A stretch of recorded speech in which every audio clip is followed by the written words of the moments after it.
السلام عليكم ورحمة الله تعالى وبركاته. مرحبا بكم في قناة شهيوات وحلويات جهة آية. كنتمنى هذا الفيديو يلقاكم على خير بخير وفي تمام الصحة والعافية. اللي إن شاء الله نشارك معكم من بين الأكثر طلبا عندي في دوازتاي هذا الشكل هذا اللي كيجي راقي في الشكل ديالو، مذاق رائع، كتجي هشيشه بزاف. كنتمنى فيه على انكم تجربوها، المذاق ديالها اكثر من رائع. غادي نشارك معكم جميع التفاصيل، غادي نشارك معكم الكميه، شحال كيعطيني الثمن باش كنخرجها. فكنتمنى اقتراح ديال اليوم ينال الاعجاب ديالكم، حتى نتوما ما تبخلوش عليا باللايكات ديالكم باش كتشجعوني نشارك معكم المزيد من الوصفات. الا كنتو كتشاهدوا الفيديو لاول مره فما عليكم الا تشتركوا في القناه بالضغط على زر ابوني او اشتراك مع تفعيل الجرس باش كتوصلوا دائما بجديد الوصفات ديالي.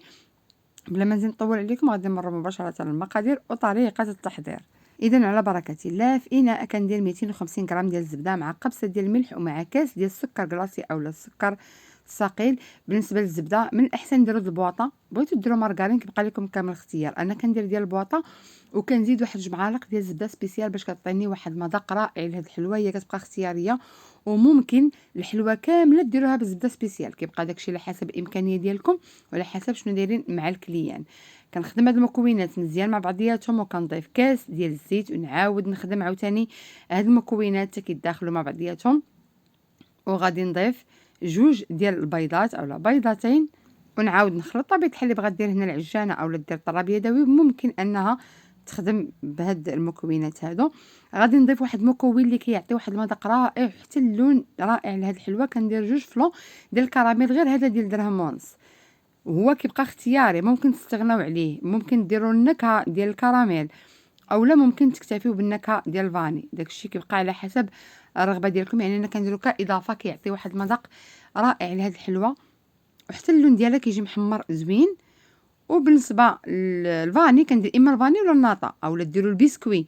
هاد النكهات كيبقاو على حسب الرغبه. درتو 2 ساشيات الفاني ممكن، بغيتو ديروا النكهه الناطا ممكن، بغيتو ديروهم بجوج كيبقى لكم الاختيار. انا كندير نكهه الناطا اولا ديروا الفاني بودر. داك الفاني بودر حتى هو كيعطي مذاق رائع. انا متوفرش عندي دابا، ما درتوش كيتواتى بزاف مع هاد الحلوه. يعني الا كان عندكم فاني بودر غتكتفيو غير بداك الفلون فاني بودر.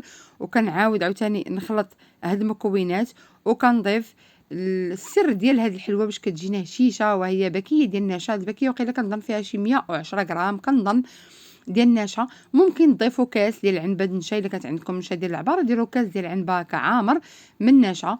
وصراحه هو اللي كيخلي هاد الحلوه ديالنا كتجي كتذوب في الفم. ما كانتش عندكم ولا كنتو في شي مدينه متوفرينش عليها ممكن تستغناو عليها وديروا مباشره الدقيق. غير هي من الاحسن انكم تستعملوها صافي. في الاخير كنبدا كنضيف الدقيق. قبل ذلك نسيت ما ذكرتش معكم خماره ديال 8 غرام، ديروها ملي تكونوا كتخلطوا الزبده، يعني ملي قبل لا تضيفوا الدقيق ديروها. انا غير نسيت داكشي ضفته حتى لهاد المرحله هذه. كنبدا كنضيف الدقيق شويه بشويه. الدقيق طبيعه الحال يكون خاص بالحلويات، ما نكتروش الدقيق. هاد الحلوه هذه باش تجيكم هشيشه، جميع انواع دوازاتي باش تجيكم هشيشه ما تكتروش الدقيق، خليو العجينه رطبه.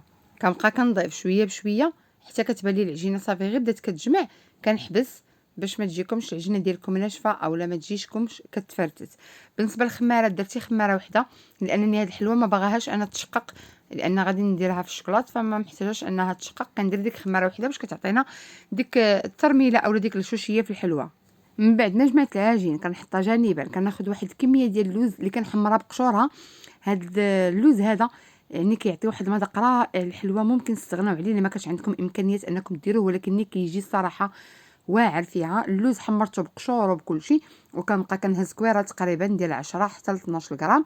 هاد الحلوه كتنفخ ومازال غنزيدو طبقه الشكلاط طبقه الفويتين، فما كاين لاش يعني تكبروها باش ما تجيكمش كبيره بزاف. كندير ما بين 10 حتى 12 غرام اولا ديروا عينكم ميزانكم. كناخذ شويه وكنطلقها هكا شويه وكندير فيها اللوزه وكنجمعها نكورها وكندخلها للفران. بطبيعه الحال بحال جميع انواع الدوازاتي ضروري خاص تكون العافيه مهيله بزاف. كندخلوها للفران نشعلوا عليها غير من التحت، خليوها كطيب على خاطرها صافي وكنحيدوها.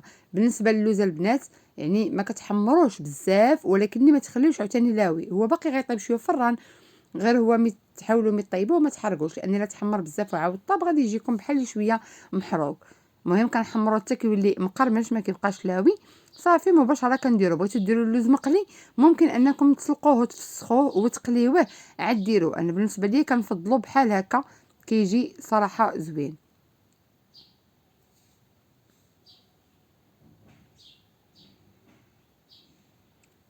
صافي ها هي كملتها كاملة، كندير الطاوة الأولى والثانية وتخرجي تقريبا 3 ديال الطاوات. غادي نديرها طيب كيف قلت لكم على عافية ميلة غير من التحت حتى تبان ليا تحمرات، وغنشعلها من الفوق باش تاخذ شوية داك اللون مذهب، كتجي على هذا الشكل هذا مباشرة. خديت الشكلاط تقريبا هنا احتاجيت باكية ديال كالا، شاط لي منها غير شي حبات هي اللي قداتني في هذه الكمية كاملة. بالنسبة للفويتين احتاجيت 250 غرام ديال الفويتين، راه بعد الفويتين كدير 30 درهم باش خديتها. المهم باش تكونوا عارفين المقادير ديال الحلوى، ممكن ديروا غير نص الكميه تبارك الله راها كتخرج، راها كتعطي يعني 2 كيلو و400 غرام، 2 كيلو و350 غرام، مهم على حسب الكميه اللي كتهز ديال الشكلاط وعلى حسب واش كتصغروها اولا تكبروها.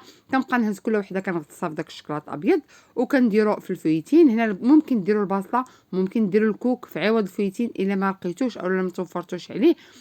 والفويتين البنات باش يصبر معاكم ملي تجيبوه دخلوه الفران، عندك تحرق لكم، دخلوه الفران وهو سخون، خليوه غير واحد ما كاملاش دقيقه وطفيو عليه وخليوه الفران يبرد عليه باش كيتقرمش مزيان. وملي كديروه في الحلوه كتحيدوها كتحتفظوا بها ضروري في علبه مسدوده، راه كيبقى مده طويله ما كيلوى ما حتى شي حاجه، غير هو ملي تساليو من يعني ملي تساليو الحلوه ديروها في شي بوطه وسدوا عليها، كيجي الشكل ديالها راقي، كيجي المذاق ديالها رائع. انا كنتمنى انكم تجربوها.